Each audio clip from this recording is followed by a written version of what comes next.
इधर देखो, यहां देखो, सब लोग सुनो। तो हरपाल नाम के एक भक्त थे भगवान के, खूब भजन करते थे, खूब साधना करते थे, नाम जप करते थे, कथा सुनते थे, लेकिन वो ब्याह नहीं कर रहे थे। क्यों?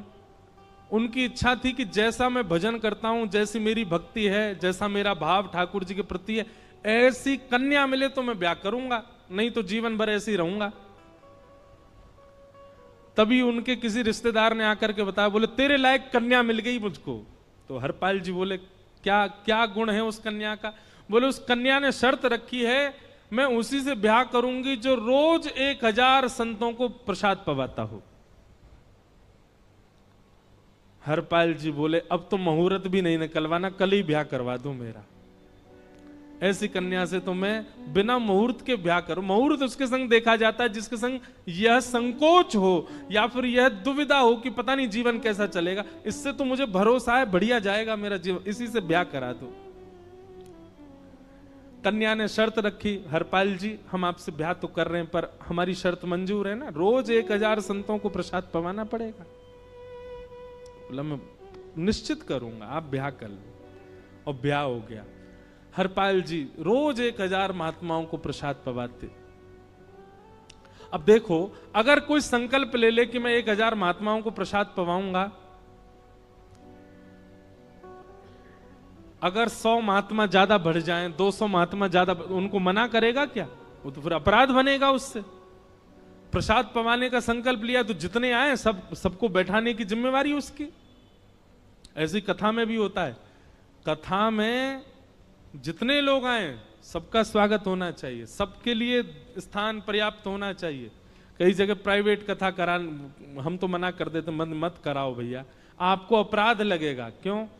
वैष्णव को पता चला कि कथा हो रही, वो सुनने आ गया, जगह नहीं मिली या फिर वो बैठ नहीं पाया, तो खाली रहे भले ही स्थान, पर फिर भी स्थान बड़ा रखो ताकि कोई भी आए तो कोई रहे ना कथा से, नहीं तो कथा कराने वाले को अपराध लगता है।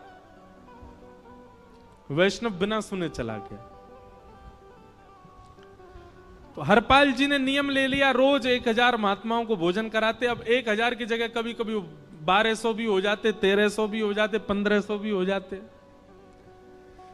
लेकिन हरपाल जी करते कुछ नहीं थे, कमाई का कोई जरिया नहीं था, केवल दादा परदादाओं की पुश्त से जो उनके पुश्तैनी धन था उसी को ही खर्च करते जा रहे थे। 1 साल तक बढ़िया चला, 1.5 साल बढ़िया चला, लेकिन 1.5 साल बाद धीरे धीरे धन खत्म होने लगा। जैसे ही धन खत्म होने लगा, हरपाल जी बड़ी चिंता में आ गए, क्या करें। पत्नी को नहीं बताते थे। क्यों? बोले इससे तो शर्त लगी, इसको क्यों बताऊं अपना दुख, इससे तो शर्त, मेरी यही शर्त थी कि रोज 1000 संतों को भोजन कराना। तो हरपाल जी ने बाहर जाते और दुकानदारों के यहां से जाकर के कर्जा लेने लगे। वो पुराने संपन्न थे तो किसी ने कर्जा देने से मना भी नहीं किया, सब देने लगे, बोले ले जा। इतना कर्जा कर लिया, 6-7 महीने तक कर्जे में भी उनके संत सेवा बंद नहीं हुई। 6-7 महीने बाद मांगने वालों ने मांगना शुरू किया, बोले हमारा दो, हमारा दो, हमारा दो। किसी का नहीं दे पाए तो पूरे नगर में ये हो गया कि भैया हरपाल जी अब पहले जैसी स्थिति में नहीं है, कर्जा इनको देना बंद करो, ये देते ही नहीं है पैसा लौटा करके। सब बिगड़ने लगा, धन नष्ट हो गया, इज्जत चली गई, लेकिन उनकी संत सेवा नहीं रुकी, रोज संत सेवा करते। एक दिन मन में विचार करने लगे, अब क्या करूं, अब तो मुझे कोई कर्जा भी नहीं देता, गहने भी सारे बिक गए, धन भी सारा खत्म हो गया। तो हरपाल जी ने मन बनाया कि मैं चोरी करूंगा, और चोरी करके ठाकुर जी, आप लोग मत करना ऐसा, चोरी करूंगा। हरपाल जी चोरी करने जाने लगे, लेकिन हरपाल जी का नियम था कि वो किसी के धन की चोरी नहीं करते थे। संपन्न लोगों के घर में जाते थे और उनकी रसोई घर की सामग्री चुरा लाते थे, चीनी, दाल, आटा, चावल, मूंग, नमक, मिर्च, ताकि भंडारा हो जाए सवेरे। इस प्रकार महाराज चोरी होने लगी। एक घर की हुई, दो घर, अब तो हल्ला होने लगा। बोले कि घरों की सामान राशन चोरी हो जाता है। वो बड़ा विचित्र चोर है, धन नहीं चुराता है, राशन चुरा के भागता है। ऐसी चोरी होने लगी महाराज।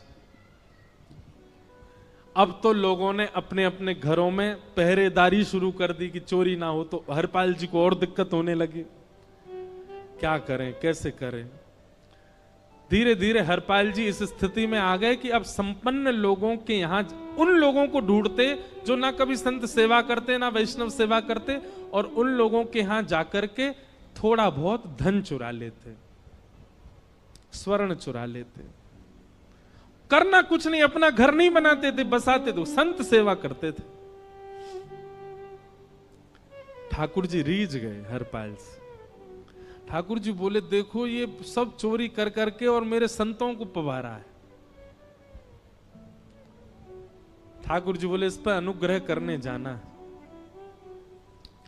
भगवान सिंहासन से उठ करके तैयार होने के लिए गए, और बढ़िया महाराज नकली सी मूछ लगा करके, ऊपर सिर पर पाग पहन करके, और थोड़ा पेट सा बाहर निकाल के, गले में खूब सारी जंजीर डाल के, हाथों की हर उंगली में अंगूठी पहन करके, सोने की जूतियां डाल करके, कौंधनी सोने की पहन करके, और एक बैंत समझते, वृद्ध लोग लेकर के चलते, बैंत, सोने का मड़ा हुआ बैंत लेकर के ठाकुर जी तैयार हो गए, एक सेठ जी बन गए।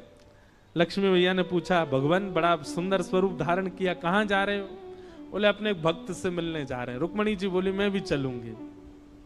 भगवान बोले, तुम मत चलो, तुम उसको पहचान नहीं पाओगे, तुमसे अपराध बनी जाएगा। बोले, नहीं नहीं, भक्त दर्शन करने मैं तो जाऊंगी।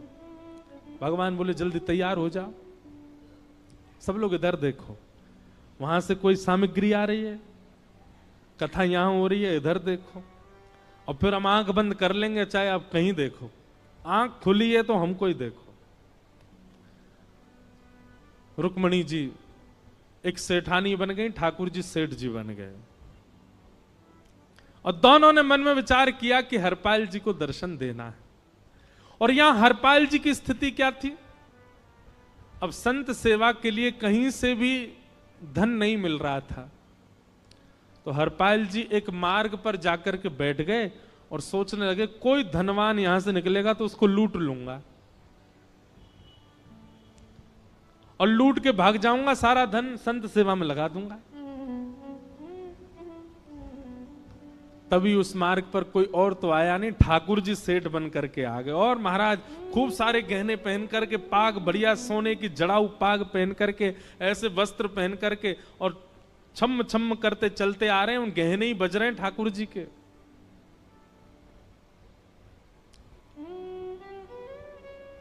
हरपाल जी ने जैसे ही नेत्र खोल करके देखा,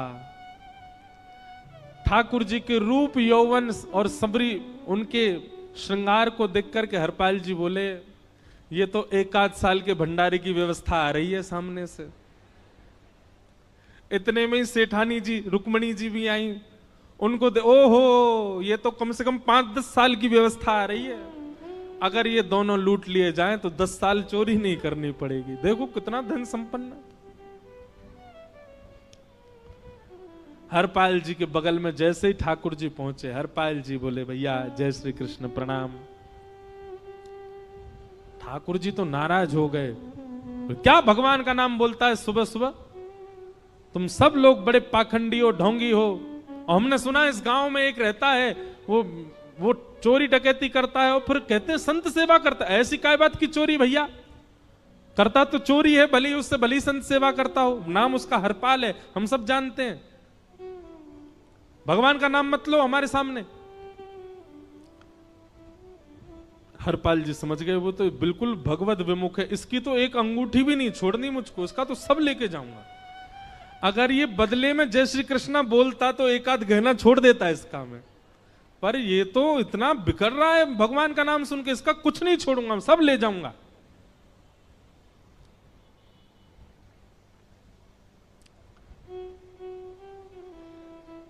हरपाल जी बोले, हाँ भैया, एक रहता तो है डकैत इस गांव में, और उसका कोई पता नहीं है, वो कभी भी आ जाता है। लेकिन एक मार्ग जंगल में होकर के है, उसमें गांव में नहीं जाना पड़ता। जंगल से गुप्त चुप निकल करके पूरे गांव पार हो जाएंगे, आप शहर पहुंच जाओगे। उसका रास्ता मुझे ही पता है। सेठ जी बोले तो तुम हमको पार करवा दो। हरपाल जी बोले मैं पार तो करवा दूंगा, लेकिन भगवान मेरे घर कुछ मेहमान आए हैं, उनके भोजन आदि की व्यवस्था के लिए मैं तो बाजार आया था, मेरे पे धन नहीं है। आप यदि मुझको कुछ दे देंगे तो मैं घर पर व्यवस्था करके आऊंगा, तुरंत आपको लेकर के गांव पार करवा दूंगा। ठाकुर जी ने उसको कुछ सोने की मोहर दे दी। बोले लो तुम अपने घर की व्यवस्था कर आओ। हरपाल जी ने सामग्री खरीदी, घर पर पहले व्यवस्था करके आए। बोले आज की व्यवस्था हो जाए, क्योंकि आज तो 10 साल का सब चोरी करना समय लगेगा। पत्नी से कहा भोजन प्रसादी बनाओ, संतों को पवाओ। संत पूछेंगे मैं कहां है, तो कहना कि आप लोगों की 10 साल की व्यवस्था करने गए आज। हरपाल जी लौट करके आए और सेठ जी से कहा आइए आइए चल दीजिए मेरे साथ और हमारे संगी चलना बिल्कुल। ठाकुर जी रुक्मणी जी चलने लगे। जैसे ही विहंगम जंगल में पहुंचे, भयंकर भयावह जंगल, बीच जंगल में जैसे ही पहुंचे, हरपाल ने पीछे मुड़ करके देखा, दोनों चले आ रहे हैं। तुरंत महाराज वो तो अपने रूप में आ गया, शेर की तरह गर्जना करने लगा, अपनी लाठी धर दी सामने और अपने सिर का स्वाफा निकाल करके सामने बिछा दिया।